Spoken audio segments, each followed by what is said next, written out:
અંકલેશ્વર જીઆઈડીસીમાં આવેલી detox India કંપનીમાં પ્રચંડ ધડાકા સાથે બ્લાસ્ટ થતાં 4 કામદારોના મોત નીપજ્યા હતા, જ્યારે અન્ય 4 કામદારો ઇજાગ્રસ્ત થયા છે. બ્લાસ્ટ એટલો પ્રચંડ હતો કે એકનો મૃતદેહ પ્લાન્ટની બહાર ઉડીને કંપનીના કેમ્પસમાં પડ્યો હતો. અંકલેશ્વરની ડેટોક્સ કંપનીમાં બ્લાસ્ટની ઘટના બાદ એક કામદારનો મૃતદેહ કંપની બહારથી મળી આવ્યો હતો. બ્લાસ્ટમાં મૃતદેહ ફંગોળાયો હોવાની આશંકા હાલ સેવાઈ રહી છે. આ દુર્ઘટના બાદ કામદારો દ્વારા વિરોધ પ્રદર્શન કરવામાં આવી રહ્યો છે. કંપનીના ગેટ પર બેસી કામદારોએ હંગામો મચાવ્યો છે. કંપનીના એમી પ્લાન્ટમાં સ્ટીમ પ્રેશર પાઇપ ફાટતા બ્લાસ્ટ થયો હોવાનું અનુમાન લગાવ્યું છે. ડેટોક્સ ઇન્ડિયા કંપની ઇન્ડસ્ટ્રીયલ વેસ્ટના નિકાલનું કામ કરે છે. જે કંપનીમાં પ્લાન્ટમાં ફિટ ટેન્ક પર રેલિંગ લગાવવાની કામગીરી ચાલી રહી હતી, જેમાં રેલિંગ માટે કામદારો વેલ્ડિંગ કરી રહ્યા હતા. તે દરમિયાન અચાનક બ્લાસ્ટ થયો હતો. આ દુર્ઘટનામાં 4 કામદારોના મોત થયા અને 4 કામદારો ઇજાગ્રસ્ત થયા છે. બ્લાસ્ટ એટલો પ્રચંડ હતો કે એક ગ્લાસ પ્લાન્ટની બહાર ઉડીને જીતાલી રોડ પર કંપનીના કેમ્પસમાં પડી હતી. બનાવની જાણ થતાની સાથે જ ફાયર ફાઇટરો તેમજ સેફટી એન્ડ હેલ્થ વિભાગની ટીમ ઘટના સ્થળે પહોંચી છે. આ તરફ પોલીસ કાફલો પણ ઘટના સ્થળે પહોંચ્યો છે. બ્લાસ્ટની માહિતી મળતા જ લોકોના ટોળા પણ કંપની બહાર એકઠા થઈ ગયા છે. ઘટનાના પગલે એસડીએમ અંકલેશ્વર ભવદીશસિંહ જાડેજા, મામલતદાર કરણસિંહ રાજપૂત, ફેક્ટરી ઇન્સ્પેક્ટર આશુતોષ મહેરિયા પણ સ્થળ પર દોડી આવ્યા હતા. ઘટનાની ગંભીરતાને લઈ જિલ્લા કલેક્ટર તુષાર સુમેરા પણ સ્થળ પર દોડી આવ્યા હતા, જેઓ કંપની ગેટ પર પહોંચતા જ કામદારો અને તેમના પરિવારોએ ઘેરાવો કરી ઉગ્ર રજૂઆત કરી હતી. ઘટનામાં સ્થળ પર હરિનાથ યાદવ, પિયુષ પાસવાન, મુકેશ યાદવ અને અશોક ઠાકોરના મોત થયા હતા, તો ઇજાગ્રસ્તના નામ હજુ સામે આવ્યા નથી. આ અંગે કંપની દ્વારા કંઈ પણ કહેવા સામે આવી ન હતી, તો લોકોના પ્રચંડ રોષને લઈ कंपनी खाते स्थिति स्फोट।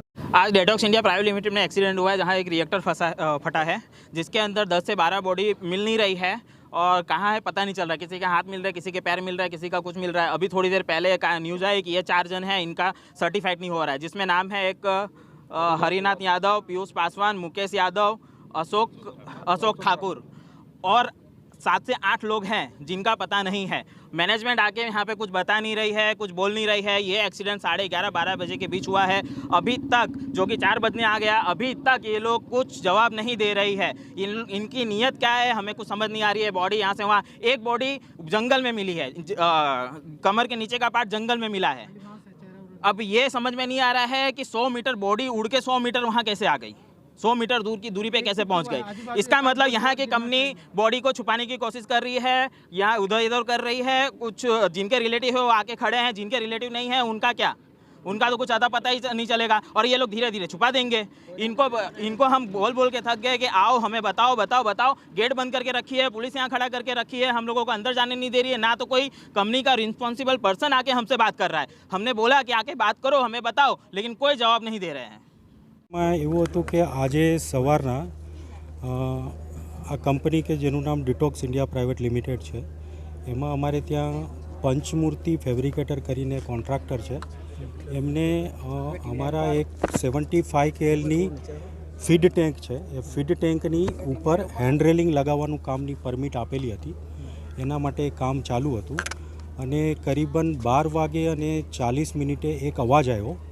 તો જેવો અવાજ આવ્યો તો અમે લોકો ત્યાં જઈને જોયું તો જે ટેન્કની રૂફ હોય કે જેને ડિસેન્ડ કહીએ ટેન્કની ઉપરનો, એ ફેંકાય અને કરીબન 15-20 મીટર દૂર પડેલો હતો અને બે શ્રમિક માણસના ત્યાં મૃતદેહ જોવા મળેલા હતા. અને પછી અમે તપાસ કરતાં બાકીના 2 માણસો, કારણ કે એ કામ ઉપર 4 માણસો એંગેજ હતા, એટલે બાકીના 2 માણસોની શોધખોળ કરવાથી પછી એક માણસ ટેન્કની પાછળની સાઈડમાંથી મળેલો અને એક માણસ જે છે એ બાઉન્ડ્રીની બાજુમાંથી બહારની સાઈડમાંથી મળેલો હતો. અન્ય કામદારને કોઈ કેજ્યુઅલિટી નહીં, એ સિવાય કોઈ કામદારને કોઈ કેજ્યુઅલિટી. તંત્રને કેમ લેટ જાણ કરાઈ?